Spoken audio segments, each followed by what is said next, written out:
Good evening all and welcome to another video on All How the Ale. It's Sunday night, which means it's trad beer night, and the beer we're going for tonight is a black IPA from Black Sheep. It's this one. It is their Cry Wolf Black IPA, and it weighs in at 5% ABV. It's available in Tesco on your 4 for £6, and it says on the side of the bottle that it is the brewery are founded by Paul Theakston, the original Black Sheep, and it says expect the unexpected. The fierce bite of roasted malt meets the gnarly tropical bitterness of the New World hops. Don't be deceived, for in the darkness lies a juicy IPA preying on the taste buds. I like that. I do. And that's what I like about a black IPA. I love the kind of fusion of those deep, dark roasted malts that you usually expect in a stout, and get obviously the tropical notes and the big hoppy kind of, well, beautiful hops, really. There's no other way of putting it. So, without further ado, let's get it out into a glass and see what we think. So, we're pouring into my Father's Day glass, and I've got to say, I do love the artwork on the bottle. That wolf is glorious. It's metallic, beautiful, bit Game of Thronesy, little bit, yeah, awesome. Anyway, the pour hopefully is nice and dark. It is. I'm not going to go nuts and pour a lot. That'll do. Bit excessive on the pour there. That's my bad. But look at the beer. It's dark. It's not as dark as a stout. It's porter territory. You've got quite a bit of mahogany coming through, and up to the light, it's kind of got a ruby note as well. You've got, well, it's too much head, let's be honest, but it's nice, tight, compact, and light taupey colour. So yeah, it looks like it should, albeit with the option for a flake and sprinkles. So let's have a whiff. Oh my. Oh my. For a brewery like Black Sheep, these hop notes are out of place. They are. Because it's the kind of tropical notes that you would expect in a good craft IPA. There's stone fruit, there's pineapple, there's citrus, and behind it all, there's coffee. It's weird, but yeah, it's quite light on the nose, but yeah, I like it a lot. So it looks good. It smells really good. See what it tastes like. Cheers.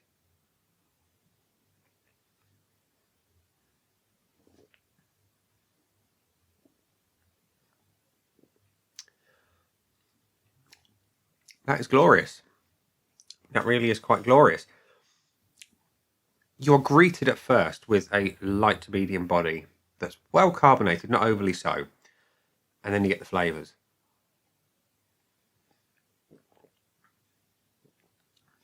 It's pithy bitterness with little hints of sweet pineapple, and then bang, bitter roasted malts, coffee. It's quite intense. It is really quite nice. It's balanced, but in a weird way, because you get kind of bits of everything at different points that kind of go round in cycles. You get the sweet hops up front, then you get bitterness, then you get a little bit of sweetness as it becomes more balanced, and then you get hit in the face with those really bitter roasted malts. It's a little bit cheeky. I like it.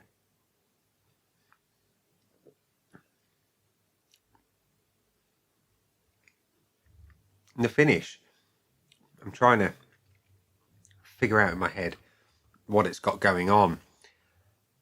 Malts first, and they're quite a dry finish as well on the on this one, and then coffee. Yeah, coffee on the back end.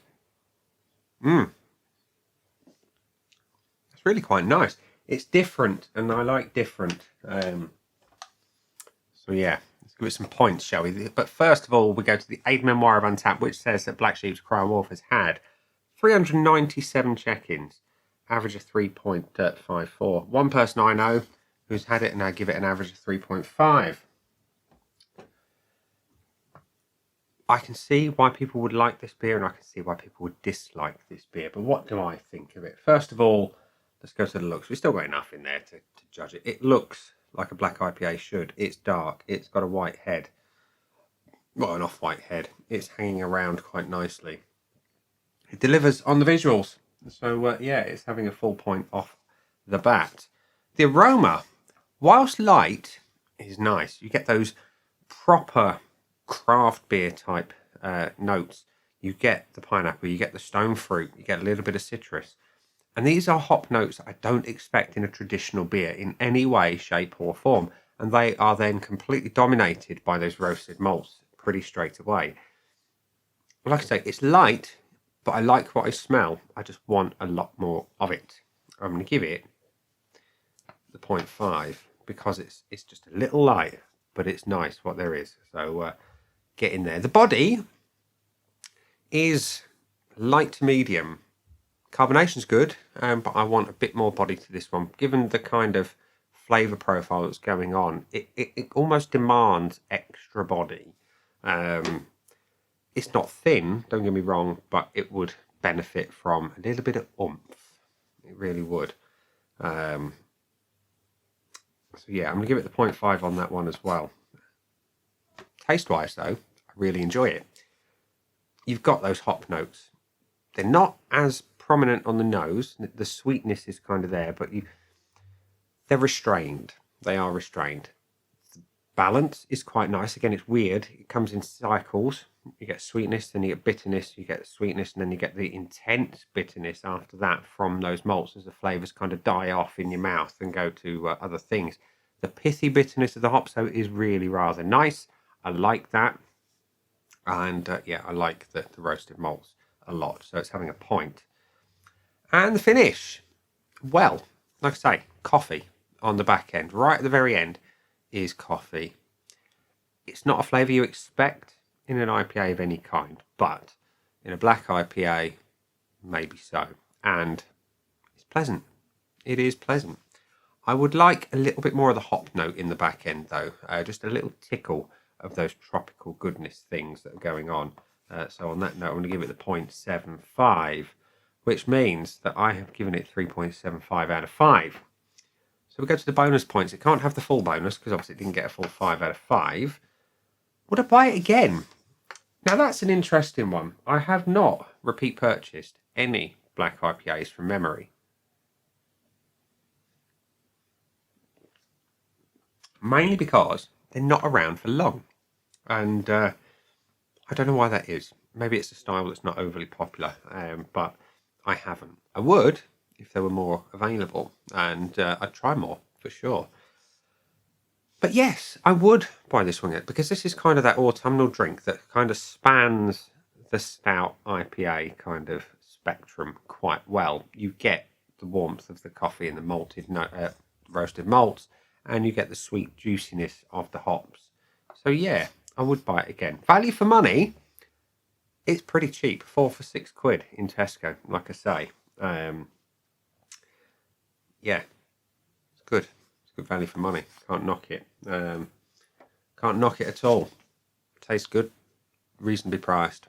Yeah, good value for money. So yeah, 3.75 out of 5 for me for Black Sheep's Cry Wolf Black IPA. And yeah, just before we sod off for the ending, just to pay homage to that artwork once more. Look at that wolf. It's amazing. I love it. I love it. I do. So yeah, kudos to the boys and girls at Black Sheep, whoever designed the label. Love it. So there we go. Ladies and gents, boys and girls, be upstanding. That's been the beer. I've been me. Those down the bottom there are the buttons. You know exactly what to do by now. You've got your like, comment, dislike, and subscribe. Choose any combination of them as you wish. And I will see you again soon for another video. Bye for now.